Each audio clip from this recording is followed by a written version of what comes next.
Hi, back with you, Pirate Radio Live, here with a couple of Pirates.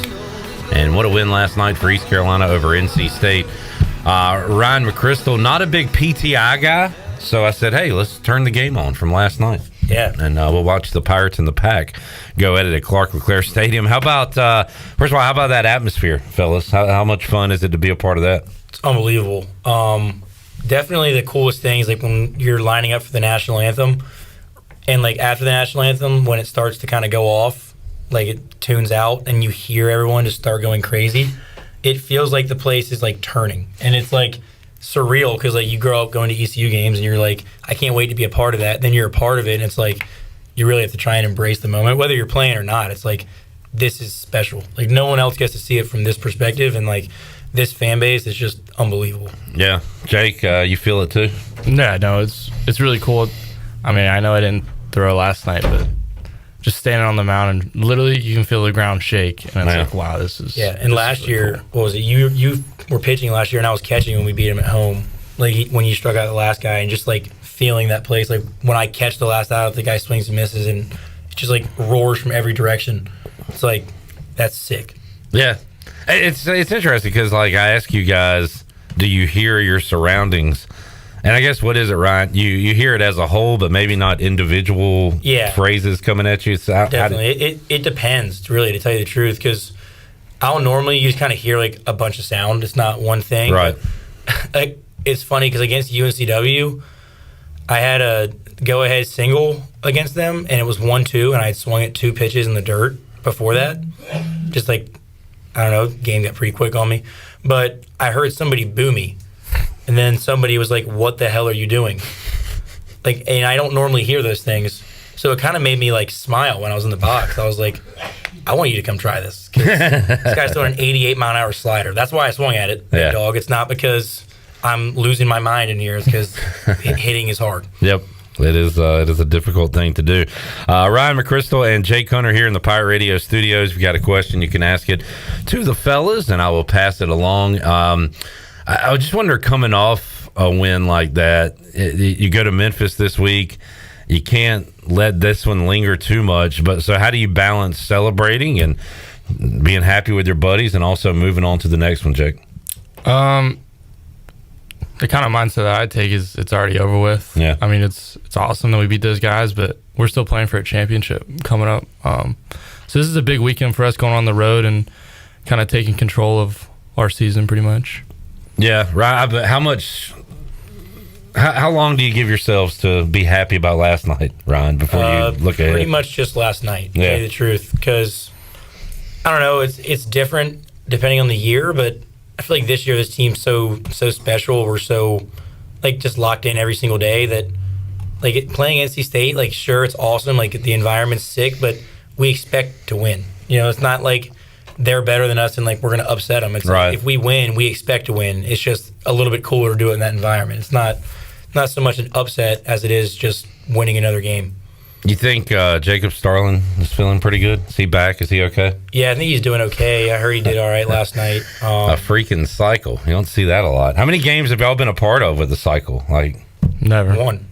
Yeah. It just doesn't happen. Yeah. It's and then like in the dugout, like we're like, he needs a double. And he just hit the sac fly, and I was like, what are the odds, you know? Like, it's crazy that he even hit a triple, especially at our stadium where it doesn't really play huge. Right. Like, triples are kind of hard to come by there. So it was like, he hit that ball, and it's the first time I've ever been like, don't go out. Like, I know, don't be a home run. Please. Fans around that were saying the same thing. I was like, please don't be a home run. I want to see this. And then, like, he didn't really even realize that he had done it until, like, he got back towards the dugout. And like he knew like he just had his fourth hit. Yeah. Sorry, the game's on. We just saw Richie hit the first guy in the head. Was that by design? Yeah. We wanted to make our mark. No, it was not. Jake's got to calm down Ryan in here from joking to not by design. Hey, kudos to the intelligent Pirate fans who were all saying the same thing. Stop running, Jacob. Don't try to stretch it to 3. Stay at second. Yeah. Get that cycle. You say that, and the ballpark doesn't play much for triples. If State is shading their right field or almost to center field, it can play to triples. And you didn't get to hit last night, right, Ryan? No. But Did you? I'm sure you noticed that the way they were playing, and I feel like you guys, JC hit one down the line, Riley dumped one by the wall. Like, I guess were they trying to pitch the lefties away, and that's why they were set up there? Not necessarily. It was almost like the wind's howling out like to dead right. So like if you hit a fly ball to right field, like a good fly ball, most of our hitters like it's gonna be a home run. It's gone. So it's like you might as well cover the gaps where like you can try and prevent an extra base hit from being an extra base hit, keep a double play in order kind of thing. And they weren't really trying to hit the ball over there, like especially Riley's. It was one of the most impressive pieces of hitting. Like I went back and watched it because just watching it like from the side, I was like, was that ball like in his batter's box the way that he hit that? And like his back leg like almost went to the ground. And I was like the stuff he's doing right now, by the way, is ridiculous. And it's like it couldn't happen to a better dude. So it's like every time he gets up there to hit, whether I'm playing or not, I'm like on the rail, like waiting to see what he's going to do next. Another one of those good ABs, just something that stood out to me, bottom of the 8th, and you felt like State might have had some more offense in them, so you need to add some insurance. Dixon Williams with a clutch hit, and I feel like that just from memory was kind of low, and he reached out, got it, drove it into right, but just little things like that. And man, you guys are the kings of the little things when it comes to bunts, when it comes to advancing runners, just things like that. But that felt clutch at the time. You didn't need the insurance, but always good to have it. Yeah, I mean, I don't think anyone's ever going to complain about an insurance run. And yeah, Dixon does a great job on pitches like that. So I've enjoyed watching him just kind of, I don't want to say mature because he's always been a really good hitter, but it's just like get more comfortable with who he is in the box. And you can tell that when Dixon's going good, it's definitely not a guy that you want to see step in.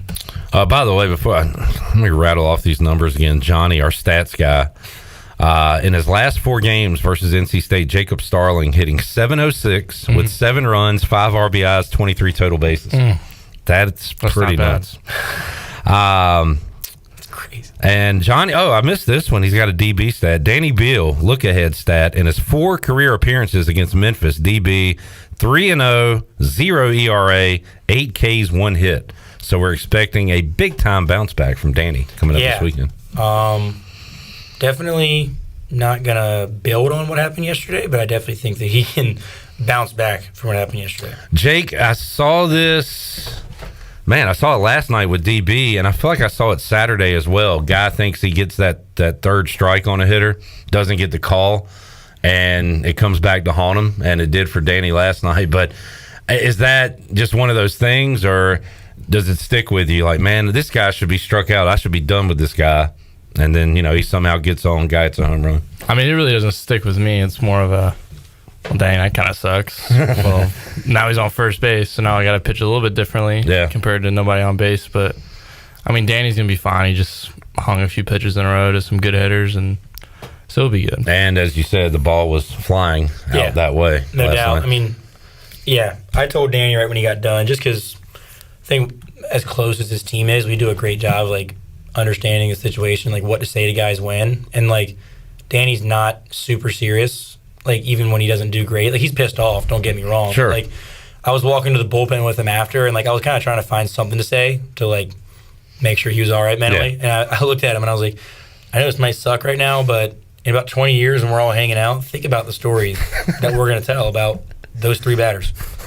And he was like, yeah, I can't wait for that. Yeah, thanks, Ryan. Yeah, but I think that's why this team's so good, too, at, like, bouncing back. Is because, like, those are the conversations after bad stuff happens. It's not like, man, I wonder why that happened.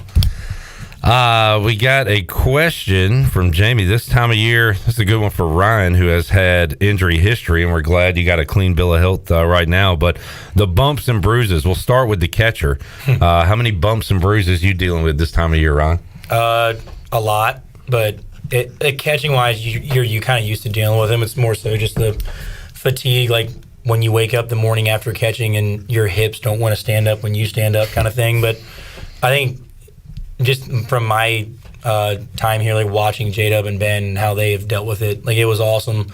Ben caught every game, like the back half of my freshman year, and like it didn't seem like it affected him at all. So it's almost like you have to act better than you feel sometimes, and that's kind of, especially what J-Dub's doing. I remember J-Dub got hit in the elbow last Tuesday, and he just walked in like this the next day, and I was like, you good? He goes, yep. And I was like, all right, that's all we got to talk about. But, yep. He adds arm soreness as well. So I'll ask you, Jake, does it feel the same now as it did in February? Or can you feel it? Definitely not. Yeah. But It's just one of those things where you just got to get over it. I mean, you get this far into the season, just manage it the best you can, get your work in, and when you go out there, you really don't feel it with the adrenaline going. So just kind of getting out there and go and be yourself. You pitched Saturday night, correct? Yep. Wild week for you guys with the 13 innings. You had a postponement, doubleheader, got down by so many runs early in 2 games and won all those games. So capping off, what was that 4-0 week like for you guys, Jake? That was a wild one, but it all ended in wins for you guys. Yeah, it was fun. I mean, I think I pitched in every game except for one, which was pretty tough. But I mean, it was fun. You know, the Pirates went 4-0, which is always nice to end up with the win. But yeah, Tuesday's game was crazy. It was one of the craziest games because we'd score 3 and then we just immediately give up 3, and it's like, I mean, I really got to go home. I have a test tomorrow. But, I mean, it happens. Yeah, I even said on Twitter after y'all got up 3, I was like, it would be funny. I know we don't want this to happen, but it would be funny if we even I didn't think it was very funny. I know. I was not happy. I was not referring to you there, Jake. Grant's got jokes. He said, Clip, I won the round trip flight last night at the game. Congratulations, Grant. Should I donate it to a state fan since they won't be seeing a regional in Raleigh? Should I give it to AMAC for his next transfer location? Grant, look, that's yours. You do what you want to with it. But it's nice that you want to give it to others. Yeah, that's very selfless of you. That's a great attitude to have. Congratulations, Grant, on your big win last night. Pirates win, Grant wins. Heading to Memphis this weekend. And then next week, no midweek, because we got, finals? Yep. Yeah, finals week. I heard... Who was there the other day? DB and Wyatt. They were telling me about the academic teams. Mm-hmm. I guess the coaches draft players. Oh, yeah. And that gets competitive just like everything you guys do? Oh, yeah. Yeah, I think it's one of the coolest things we do. Not that I'm the best at contributing to it. I don't get bad grades, but I'm by no means, really raising the GPA. I mean, I'll get, a 3-4 about every semester, but as smart as our team is, our grades are good. We don't have much common sense, but our grades are good. But we seem to always do better than that. So it's I'm kind of just not hurting and not helping. There you go. That's what need a middleman. Jake's kind of weird. Jake, didn't you drafted high your freshman year and then? Yeah, I was the first pick. And I got a 4.0 in the fall, and then I actually started getting to my classes that were with my major, and it was not. Oh, it's not 10-4. I mean, I don't get bad grades by any means. It's just not. I definitely bring down our average for sure. So who drafted you guys? Whose team are you on? I'm on Blake. All right. Who you got? I got Heath Blackman. Okay. Any idea on how the standings are going? Do they make that public to you guys? I'm fairly certain that AK's team is winning barely. Yeah. And for my team, it's going to come down to our finals, and if we're able to bump up just half a letter grade, to a B+ instead of a B- kind of thing. We got a question from Diane Hunter, a.k.a. Mimi. What do you want for your 21st birthday on May the 6th, Jake? I still have no idea. Well, let Mimi know. I will. That's awesome. Text? Yeah, she texted me. I said I had no idea. Well, you need to tell her something, then she'll quit asking. Yeah, I know. How about Hornets? I don't know. Do they have a player worth getting a jersey of? Maybe a Hornets hat, a ticket, maybe tickets. If we can just make the playoffs next year, that's good enough. Hornets playoff tickets would be. There we go. Are you watching the playoffs without Charlotte in them? You into it at all? I watch the finals, but I really won't watch the playoffs. Yeah. You keeping up? Y'all watch the Canes? A little bit. I grew up going to Canes games when I moved to Raleigh, but I'm an all Philly sports fan, so more so I keep up. I don't think the Flyers have a game, do they? No, that's the thing. I don't know. I'll see it on Twitter if the Flyers are doing well, and I'll see it when they're doing poorly, but that's about it. NFL draft coming up on Thursday. Unfortunately, I'm into that because my team's so bad. We have the number 2 pick, and we'll be getting a quarterback, hopefully Jaden Daniels, on Thursday night. I guess Philly probably has a late pick, right, in the first round? Yeah, I'm sure they do. But, when your team's just dialed in and successful, you kind of got to deal with having later first-round picks. How do you feel about Saquon? I love it. Yeah. I feel it's kind of dangerous. One of my favorite things about the Eagles is we tend to bring in running backs that will help us a lot. At least even if it's just for a year or two. Swift was Swift last year. Last year was Which Swift. I feel like he didn't play a ton, but No. When he did, it was good. When he did, it was really good, especially early in the year. And when we won the Super Bowl in 2016, it was that guy from the Patriots. Was it Blunt? Yeah. Garrett Blunt? And this just, I don't know how he's really good at doing stuff like that. So it's cool. And Panthers? We don't have a pick. No first round pick. But you got Bryce Young. We have Bryce Young. He's going to hit a growth spurt soon. And got Deontay Johnson this offseason, so that's good. Yeah, that's your number one? Yeah. All right. Jake's got a lot going on in his sports life. Hornets and Panthers, man. That is tough. At least I got the Pirates. Yes, sir. You got the Pirates. Another question. Do you guys physically tell the difference playing 4 games in a week versus just a weekend series? That's a good question because you have no midweek game next week and then 2 the following week. So can you guys tell? Oh, yes. Yeah. 5-game weeks are at the top of like when you wake up. More like when you wake up Sunday morning. It's like, wow, I feel like it should be Monday right now. Like we should be done. And you got to like kind of trick yourself into just having enough energy to get your adrenaline up to play. But 3-game week, it's almost like there's so much more energy for those 3, like especially the Friday game, because like I hate waiting around for games. Like I don't like if we have a midweek game and it's on a Wednesday, I can't stand that because then we have 2 days of no game that I'm just waiting around. Obviously, like we're doing stuff, but it's like I want to be in the in the game. Yeah, so it's like the no midweek game is going to stink. And I'm not looking forward to it. If you guys had a preference, do you like Friday, Saturday, Sunday, or how about Friday doubleheader, Saturday, Sunday off? Friday, Saturday, Sunday. Okay. Yeah, I do not like doubleheaders. Not a fan. I mean, I like them, but I do not prefer them. Okay. Like I would prefer one game and then a game the next day. It means you'll definitely be seeing some action that day. Yeah. You probably wouldn't have. But yeah, you just can't kind of. It's weird because like in the first inning of the first game, like you're trying not to think about the future, but it's like 18 more innings. On Saturday, I got there at 10. We had 10:30 breakfast. I got there at 10, and I left at 9:45 at night. So it's like that's a long shift. Clock in and clock out at night. Well, how about we'll let you guys run and get a rest? When do y'all head off to Memphis? 6 a.m. tomorrow. All right. Yeah, early flight. It'll be fun. All right, good deal. Thank y'all for hanging out. Keep up the good work, fellas. Absolutely. Enjoyed it. And we will talk to you guys later. Let's take a break. Shirley, I think Jacob Starling's about to hit a triple here. Right here. All right, we'll go triple.